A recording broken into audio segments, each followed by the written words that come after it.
Conjugare, Centro Português de Apoio à Pesquisa Científica e à Cultura. Acreditamos que as ciências e as artes mudam o mundo. O conhecimento transforma, e isso nos motiva. Jornada Internacional de Iniciação Científica e Extensão Universitária GICEL 2025, realização dias 25, 26 e 27 de novembro.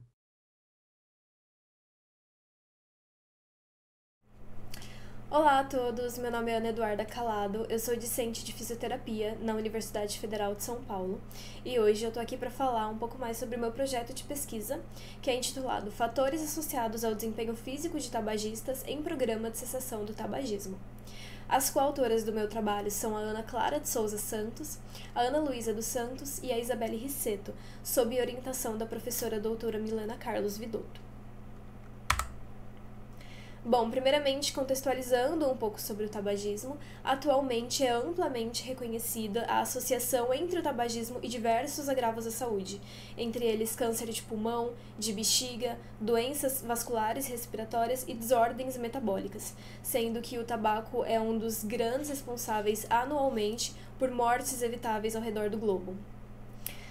Nacionalmente falando, os impactos se referem tanto diretamente nos custos com assistência à saúde, quanto indiretamente relacionados à perda de produtividade e também ao ônus financeiro enfrentado pelas famílias.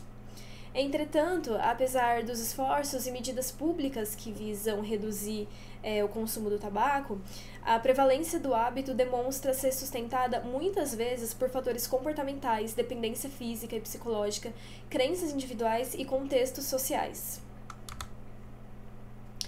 No que se refere à atividade física, diversos estudos apontam que o tabagismo impacta negativamente o desempenho físico e tem efeitos negativos sobre a capacidade funcional, a mobilidade, força muscular e trocas gasosas durante o exercício, além de estar associado também com a fadiga muscular precoce. Variados testes de aptidão física são aplicados a fim de avaliar a condição funcional de indivíduos fumantes e não fumantes, porém, a literatura ainda é muito limitada e muito escassa no que se refere à relação entre o desempenho físico e fatores clínicos, comportamentais e sociodemográficos em tabagistas em processo de cessação de tabagismo. Por isso, o presente estudo se propõe a investigar os fatores associados ao desempenho físico em tabagistas inseridos em programa de cessação de tabagismo, de forma que possamos contribuir para a compreensão das possíveis variáveis que interferem nesse processo e assim sermos capazes de orientar estratégias e intervenções lógicas, integradas e personalizadas de reabilitação e prevenção.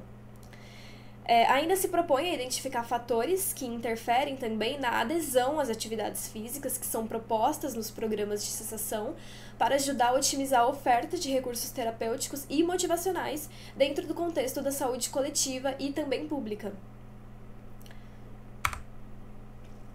Os objetivos do estudo são, então, caracterizar o perfil sociodemográfico, clínico, comportamental e a história tabagística de indivíduos participantes de um programa de cessação de tabagismo, analisar a associação entre essas variáveis e o desempenho físico dos participantes e também avaliar a influência dessas variáveis na adesão às atividades físicas que são propostas ali dentro do contexto do programa. Bom, na parte de metodologia, então, esse é um estudo transversal e analítico, realizado com voluntários maiores de 18 anos, com histórico tabágico ativo e carga tabágica documentada em anos-maço, que tenham aderido ao programa de cessação de tabagismo por pelo menos um mês. A nossa coleta de dados será realizada através de variáveis preditoras como a carga tabágica, que eu comentei, que é feita em anos em maço, idade, gênero e IMC, e serão utilizados diversos instrumentos de avaliação. Por exemplo, para avaliar o nível de dependência à nicotina, a gente usará o teste de Fagerström, que pontua de 0 a 10, sendo que as maiores pontuações indicam uma maior dependência à nicotina.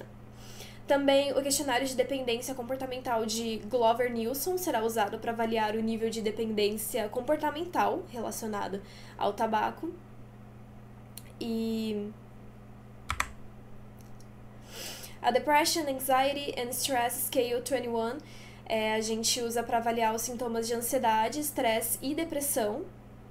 E também o nível de atividade física habitual vai ser quantificada em entrevista realizada previamente, e também através da versão curta do questionário IPAC, que é um questionário que estima o tempo gasto por semana em atividades diferentes, em diferentes intensidades.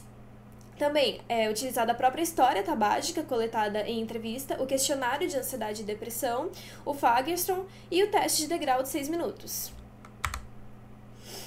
O teste de degrau de 6 minutos é um teste de aptidão física, visa avaliar essa aptidão e resistência cardiorrespiratória e capacidade cardiovascular de indivíduos, e é feita de maneira fácil, rápida, utilizando um degrau que tem altura padronizada, superfície plana e segura e um cronômetro, conforme é demonstrado na imagem ao lado.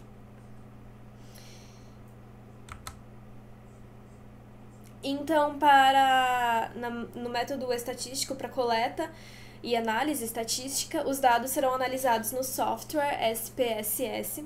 As variáveis contínuas serão descritas por médias e desvio padrão ou por mediana e intervalo interquantil, conforme a distribuição. E as variáveis categóricas serão apresentadas em frequências absolutas e relativas. Para comparar o desempenho físico entre diferentes níveis de carga tabágica, a dependência à nicotina e a presença de comorbidade, serão aplicados o teste TED-Student para variações com distribuição normal, o teste de Mann-Whitney para distribuições não normais e os testes de Chi-quadrado ou exato de Fisher para variáveis categóricas. A hipótese principal é que fatores como carga tabágica, dependência à nicotina, presença de comorbidades e nível de atividade física prévia influenciam negativamente o desempenho físico de tabagistas inseridos em programas de cessação de tabagismo. E os resultados esperados são justamente a identificação de associações que sejam consistentes entre variáveis clínicas, comportamentais, sociodemográficas e o desempenho físico de tabagistas participantes de programa de cessação. E prevê-se que indivíduos com maior carga tabágica, maior dependência à nicotina e IMC mais elevado vão apresentar pior desempenho no teste de degrau de 6 minutos em relação àqueles indivíduos que são classificados como ativos ou muito ativos pelo IPAC, já que esses tendem a obter melhores resultados. Também será levado em conta a idade mais avançada e a presença de comorbidades como hipertensão, diabetes e DPOC, na associação com a menor contagem de degraus. E também esperamos observar níveis mais elevados de ansiedade e depressão se relacionando negativamente com o desempenho físico e o nível de atividade física habitual. Esses achados deverão ter relevância clínica porque podem apoiar o uso do teste de degrau e do IPAC como instrumentos úteis para triagem, acompanhamento e também o direcionamento de intervenções mais personalizadas em programas de cessação de tabagismo. Concluindo, então, com este trabalho, nós esperamos poder demonstrar que o desempenho físico de tabagistas em programas de cessação é influenciado por múltiplos fatores e prejudicado por maior carga tabágica, dependência, idade, MC e também comorbidades, e favorecidos por níveis mais altos de atividade física. Esses resultados eles servirão para orientar a triagem funcional e também a prescrição individualizada de exercícios, também apoiar intervenções combinadas que abordem em conjunto aspectos psicológicos e auxiliar no planejamento de estratégias que ampliem a adesão aos programas. Também poderá subsidiar futuros estudos de caráter longitudinal e intervenções estruturadas voltadas a grupos com maior vulnerabilidade social. Essas são as minhas referências. Agradeço a atenção de todos. Realização, Conjugare, Centro Português de Apoio à Pesquisa Científica e à Cultura. Apoio, Editora Cravo. Inscreva-se no canal, comente, curta e compartilhe. Obrigado por assistir.